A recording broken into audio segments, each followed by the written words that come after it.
Imagine this. You survive freshman year at Murder College with two dragons, lightning in your bones, and the distinct impression your government's favorite spell is gaslight. Congratulations.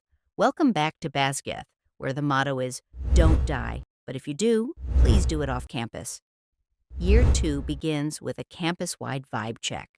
Harsher rules, fewer smiles, and a new administrator who looks at the Geneva Conventions like a Pinterest board titled Inspo.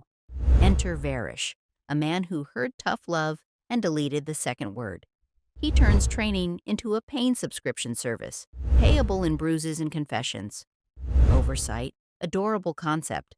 Violet's body still does its charming papier-mâché routine, joints negotiating their employment contracts, but her will is titanium-plated and under warranty.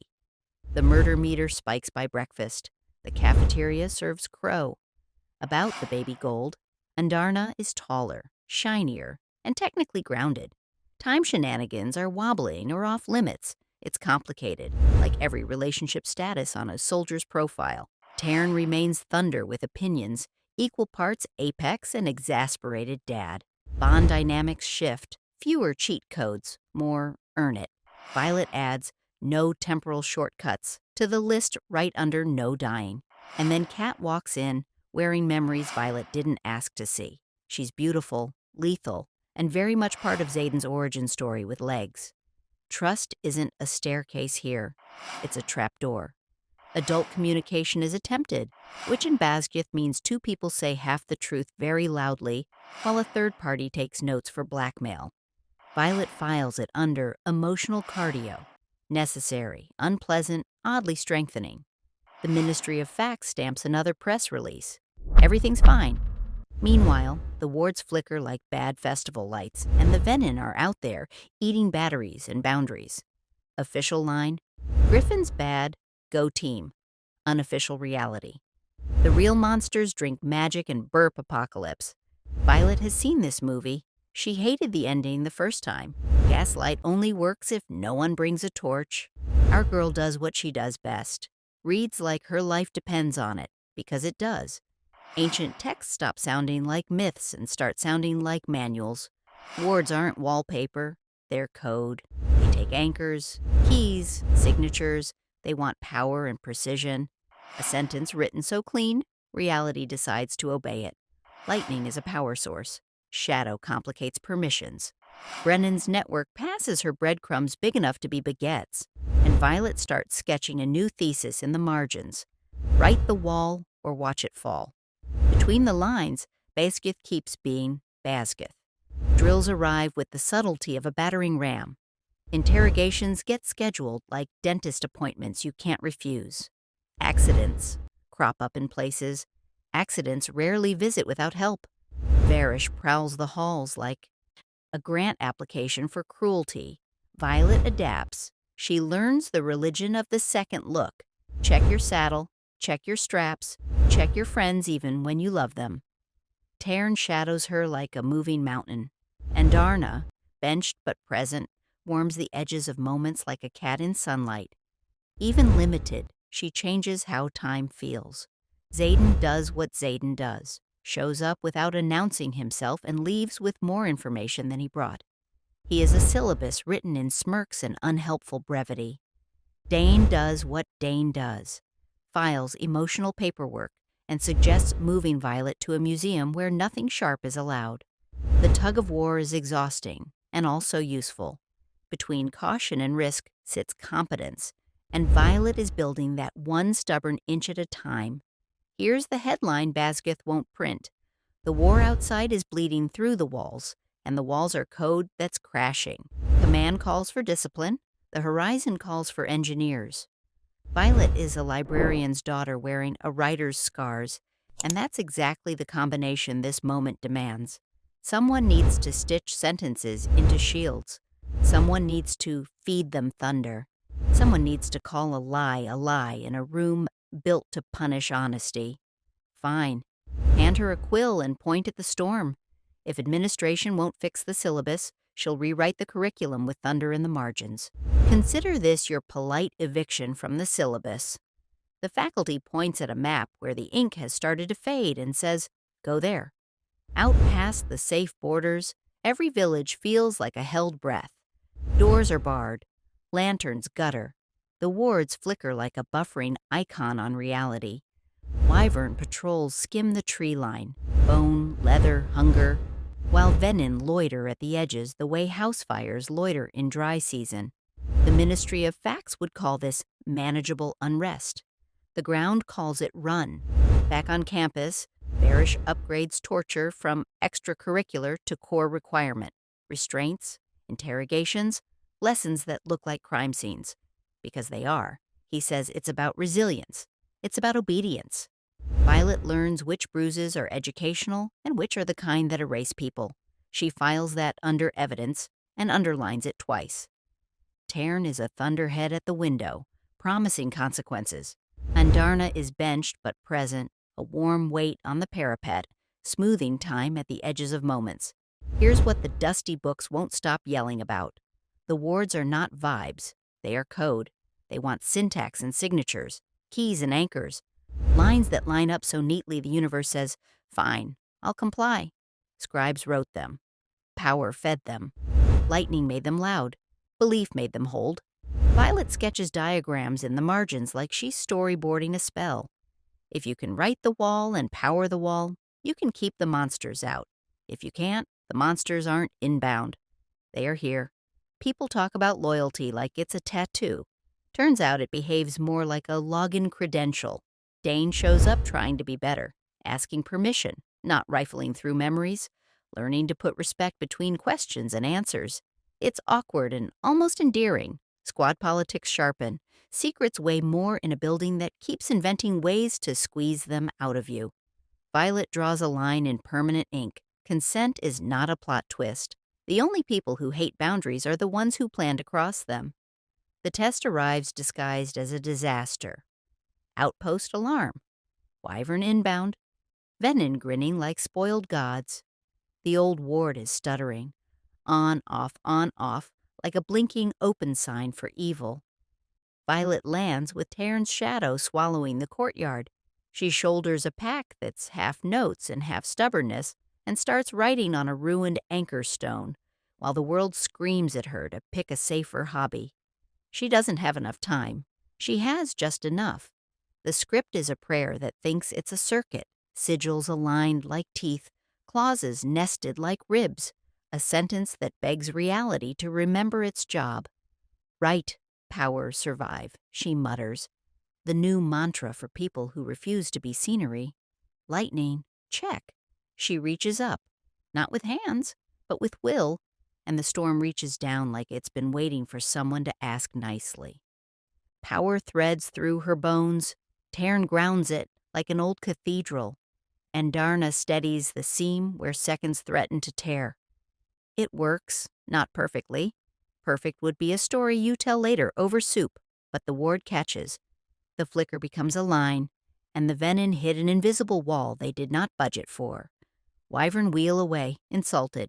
The village exhales in one shaky, exhausted piece. Partial success still counts as success if you're alive to grade it. After action report. No one claps for the girl riding on rocks while monsters circle. That's fine. Applause is loud. Survival is louder. The rumor mill shreds nuance and spits out new slogans. Lightning librarian, cheat code girl. She shouldn't be here. Barish calls her methods reckless. Violet calls his results dead. Brennan's network calls with coordinates and questions. Xaden says very little and moves resources like chess pieces. Dane, to his credit, practices shutting up and listening. Training changes shape. Less be harder, more be sharper. Violet tests phrasing the way fencers test distances. One word too many and the wall won't hear you. 1 watt too few and the wall won't care. She becomes a student of thresholds. How far to push her body without paying interest later. How close to stand a lightning without borrowing scars she didn't plan for. How long to stare at fear before it starts to blink. The jealousy subplot reappears like an unpaid bill with great eyebrows.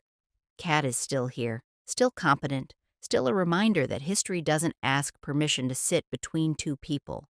Violet takes the adult route. Eyes open, spine straight, questions that are sentences, not accusations. Trust is not the absence of doubt, it's the decision to stay anyway. Zayden meets her in the middle, which for him is practically a public confession, and Darna remains the wild card. Power naps, literal ones. She sleeps like myth, wakes like dawn, and occasionally the air around her melts just enough for Violet to notice.